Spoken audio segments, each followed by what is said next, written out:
বেশি গল্প গল্প দিয়ে দরকার নেই নাকি কব? হ্যাঁ কব? হ্যাঁ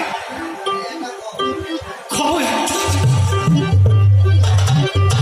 বরস কত ভাই কও কও।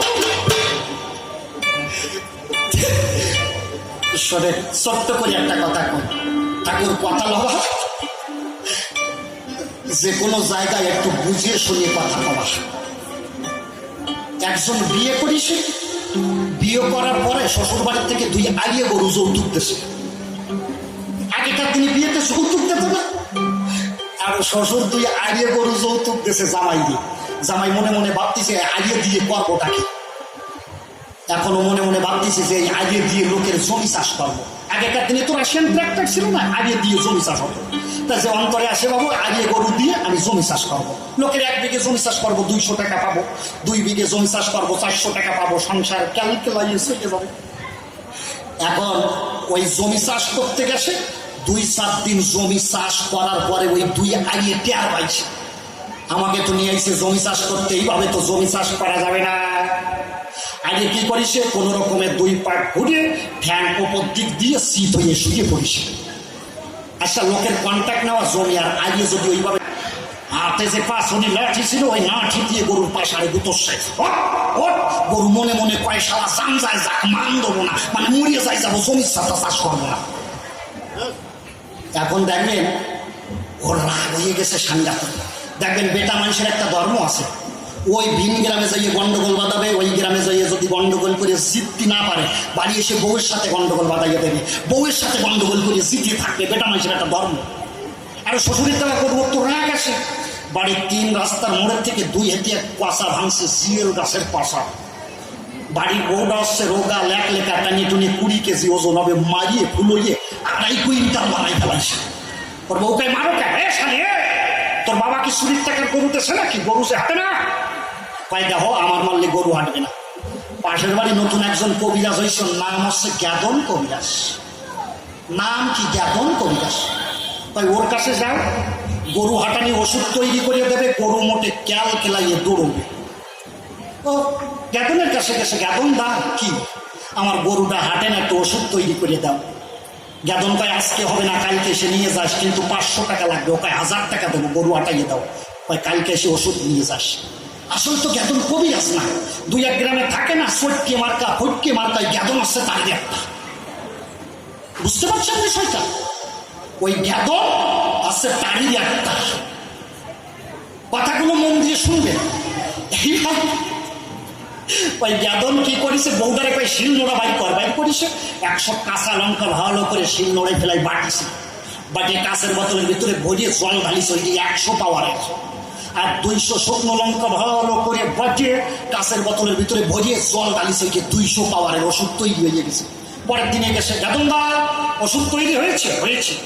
এই যে সবুজ কালার দেখছিস এইটা 100 পাওয়ারের, আর এই যে লালচে কালার দেখছিস এইটা 200 পাওয়ারের। তাই কখন খাওয়াবো? তাই দূর বোকা দূর। ডাক্তারের কাছে গেলি ডাক্তার সবসময় ওষুধ খাওয়াতেই পায় নাকি? দেখিস না মাঝে মাঝে ইনজেকশন দেয় বা হওয়া দেয় তো। তাই আমার ওষুধ ওইরকম খাওয়ানি লাগে না, নেয়াজ উঁচু করে ভাষার মধ্যে ভরে দিতে হয়। তাই কয় কি কয় ভাই, প্রথমে 100 পাওয়ার দিবি, তারপরে যদি নিত্যায় কাজ না হয় 200 পাওয়ার দিবি। তা আমার মনে হয় 100 পাওয়ারের বেশি আর লাগবে না। অত ওষুধ নিয়ে বাড়ি চলে গেছে। পরের দিন বউটার জমিতে নিয়ে গেছে সাথে করে, আইয়ের সাথে যদি বলে না পারে, বুঝলেন তো? এইবার গরুর নাঙল জোয়ালে জুড়িয়ে দিয়েছে। গরুর তো মুখস্থ রুটিন। ও কি করেছে, 100 পাওয়ারের বোতলটা নিজের হাতে রাখছে, আর 200 পাওয়ারের বোতলটা বউয়ের হাতে ধরাই যেতেছে। গরু নাঙল জোয়ালে জুড়িয়ে দিয়েছে। গরুর তো মুখস্থ রুটিন, কোন রকমের 2 পাক ঘুরিয়ে ঠ্যাং উঁচু করে নিচের দিকে শুয়ে পড়েছে। বউদারে কয় খারাইয়ে দেখিস কি, এই দিকায় ন্যাজ উঁচু কর। বউ ওই ন্যাজ উঁচু করেছে, ওই 100 পাওয়ার সব গরুর ভাষায় বলেছে। তা আমার কাছে বলেন দেখি, গরুর ভাষায় যদি লঙ্কা বাটা জল ডালা হয়, ও জায়গায় থাকে না? মোটর সাইকেলের আগে দৌড়োয় না? হ্যাঁ, গরু তো নাঙল জল দাঁড়িয়ে তো, ও মনে মনে কয় ওরে শালা কি কবিরাজ।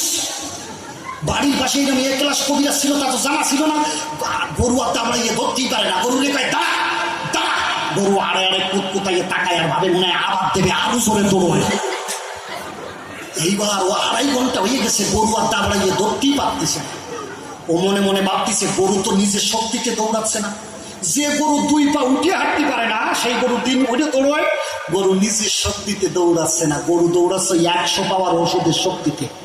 এখন আমার যদি গরু ধরতে হয় আমিও আমার নিজের শক্তিতে পারবো না। বৌদারে কয় খারাইয়া দেখিস কি এইদিকে আমার নুঙ্গিও চোপার, ওই 200 পাওয়ার আমার সাইবার, আমার সাইবার দেখি শালার গরু যায় কোন খায় বুঝলি না। তারপর একটু প্রতি ইস্য হলিও আর পাবো না। তাহলে আমি এর ভিতরে কয়েকটা প্রশ্ন করেছি, আমাকে যেটা প্রশ্ন করেছিলাম তার উত্তর দিয়েছি। নারী মানে মায়া, প্রত্যেকটা নারীর ভিতরে মহামায়া বর্তমান। সৃষ্টির প্রথমে এই নারীর ভিতরে কোনো মায়া ছিল না। সন্তানাদি যদি জন্ম নিত, কথা নয় অসংগত, মা ওই সন্তানকে সাথে সাথে পরিত্যাগ করত। ব্রহ্মা দেখলো তাই যদি এইভাবে বিশ্ব চলে রে ভাই, তাইলে তো বিশ্ব জগতের সৃষ্টি ঠিক থাকবে না। মহামায়াকে বললো তুমি আমার কথা হবে, প্রত্যেকটা নারীর দেহের ভিতরে অপ্রকটিত অবস্থায় তুমি বিরাজ করবে। এই প্রত্যেকটা মানুষের দেহের ভিতরে মায়া, মহামায়া, যোগমায়া নিত্য বর্তমান। প্রশাসনের সুদীজন ওই মায়ার কবলে পড়ে আমি তখন করেছি ক্রন্দন। আমি তো কান্তিতে চাই না, কিন্তু তোমার কাছে করি বর্ণনা। তুমি মায়া সৃজন করেছো কিনা এটাও তোমার, তুমি কেন মায়া সৃষ্টি করলে? তুমি যদি মায়া সৃষ্টি না করতে আমিও কান্দতাম না।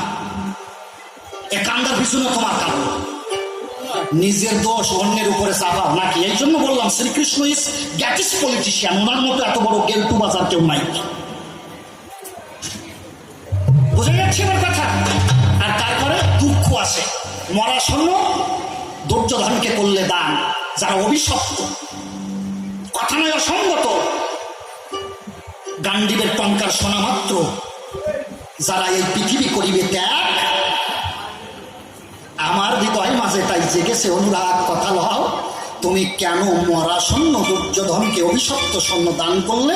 এর জবাব দেবে। যাক অন্তরে আসে বাবু, এইবার একখান গান গাবো, গানের সুরে সুরে আরো 2-4 কথা কইয়ে আমার মতো ছেড়ে দেবো।